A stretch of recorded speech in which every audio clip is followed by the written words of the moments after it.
ನನ್ನ ಜೀವನದಲ್ಲಿ ಸಾವಿರಾರು ಚಳುವಳಿಗಳನ್ನು ಮಾಡಿದ್ದೇನೆ.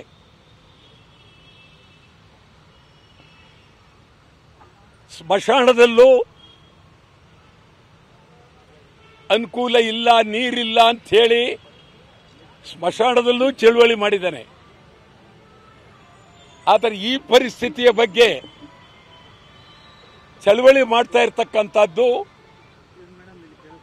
ಇದು ಮೊದಲ ಕ್ರಮ. ಬೆಂಗಳೂರು ಈ ಒಂದು ಮಹಾನಗರ ಪಾಲಿಕೆ ನನಗೆ ಗೊತ್ತಿಲ್ವಾ?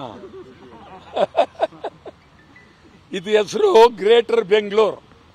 ಗ್ರೇಟರ್ ಬೆಂಗಳೂರು ಆದ್ಮೇಲೆ ಜನಗಳಿಗೆ ಕಸ ಹಾಕ್ತಾ ಇದ್ದಾರೆ, ಕಸ ಸುರಿತಾ ಇದ್ದಾರೆ.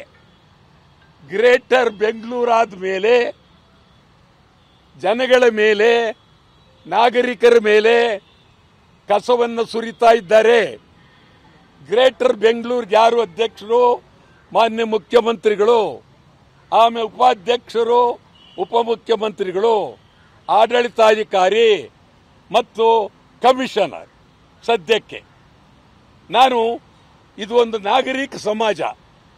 ನೀವು ಏನು ಬೇಕಾದ್ರೂ ಹಾಕಿ, ಯಾವ ರೀತಿ ಬೇಕಾದರೂ ಹೇಳಿ, ಆದರೆ ಕಸ ಹಾಕ್ದೇದವ್ರ ಮನೆ ಮುಂದೆ ನಾವೇ ಕಸ ಹಾಕ್ತೀವಿ ಅನ್ನೋ ಮಟ್ಟಕ್ಕೆ ಇದು ಪ್ರಜಾತಂತ್ರ ವ್ಯವಸ್ಥೆಯ ಅವಹೇಳನ, ಅತ್ಯಂತ ಅಗೌರವ.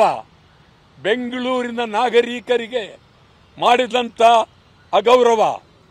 ಇನ್ನೊಂದು ವಾರದೊಳಗಾಗಿ ಈ ಕಸ ಎಸೆಯುವ ತೀರ್ಮಾನವನ್ನ ಮಾಡದೇ ಇದ್ರೆ ಮುಖ್ಯಮಂತ್ರಿಗಳ ಮನೆ ಮುಂದೆ ಕಸ ಹಾಕ್ತೀವಿ, ಉಪಮುಖ್ಯಮಂತ್ರಿಗಳ ಮನೆ ಮುಂದೆ ಕಸ ಹಾಕ್ತೀವಿ, ಆಡಳಿತಾಧಿಕಾರಿಗಳ ಮನೆ ಮುಂದೆ ಕಸ ಹಾಕ್ತೀವಿ, ಕಮಿಷನರ್ ಮನೆ ಮುಂದೆ ಕಸ ಹಾಕ್ತೀವಿ.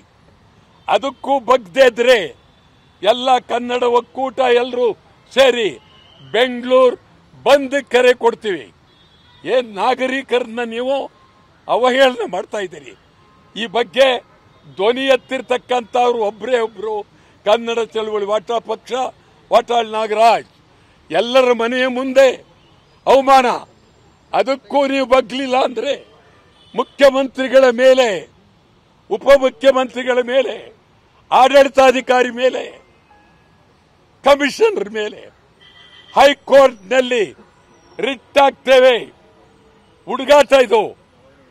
ಆಮೇಲೆ ಅದಕ್ಕಾಗಲಿಲ್ಲ, ಬೀದಿ ಬೀದಿಯಲ್ಲಿ ಕಸದ ಮೆರವಣಿಗೆ ಮಾಡ್ತೀವಿ.